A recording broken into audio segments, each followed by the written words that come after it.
September 1990. This is going to be a short one, folks.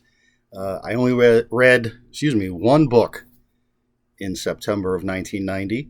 I don't know if that's because for at least 1 month I was trying to concentrate on schoolwork. I was going to Bowling Green State University and initially had said to myself I was going to only read textbooks, except maybe on the weekends, do a little reading on the weekends. So for this month, one book. I looked ahead in my notebook. There are more than one book per month coming up, but just one this time. So I'm going to tell you what that book was, and then I'm going to tell you a little Bowling Green anecdote. So you can, once I get done talking about the book, if you don't care about what I have to say about my college days, then you can skip the rest of the video. But the one book that I read in September of 1990 was Wild Cards 1, edited by George R.R. Martin. You may have heard of that guy. This was an anthology book. I think there's 26 in the series at this point.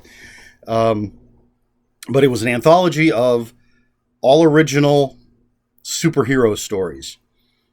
So something happened after World War II that I don't remember what it was, but it caused some people to get superpowers.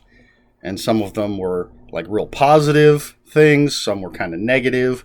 So you had heroes, you had villains. I think they were called aces and jokers, maybe. But so it's a shared universe. And so you have all these different writers, including George R.R. Martin. He's got a story in there, and Roger Zelazny, a bunch of different people, all just telling stories in this shared universe of brand new superheroes, supervillains. I thought it was okay. I may have read one or two more. I certainly haven't read all 26. Currently, there is a new expanded edition available that's got some new material in it, and it's apparently, being developed as a TV show for Sci-Fi, I believe. But that's it. That's all I read in September of 1990 was Wild Cards 1. I looked at the cover on Amazon. It doesn't say Volume 1. It just says Wild Cards 1. No subtitle or anything. So that was it. That's all I read. Now, Bowling Green. Not quite an anecdote, I suppose. I went into the Air Force. If you've watched these videos, the last year's worth of videos I've been talking about. How I was in Iceland. Before that, I was in California. The whole reason I went into the Air Force was for the GI Bill. And I mistakenly assumed that when I got out and went to college, I would fill out some paperwork once I got to college and the GI Bill would pay my tuition. That is not the case. At least it wasn't back then. Basically, what you had to do was go to school, pay the tuition yourself, and then every single month, the government would send me a letter. I would have to fill out this form saying that, yes, I'm attending Bowling Green State University full-time, mail it back, and then they would send me a check for that month. So I started the semester or quarter. I don't remember what Bowling Green had.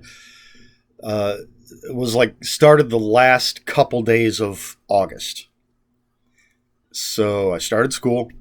Mid-September, I got the form to fill out for 2 days in August. Filled it out, mailed it back. So by mid-October, I got my first check from the government, from the GI Bill, and it was like $20 or something. It was for 2 days.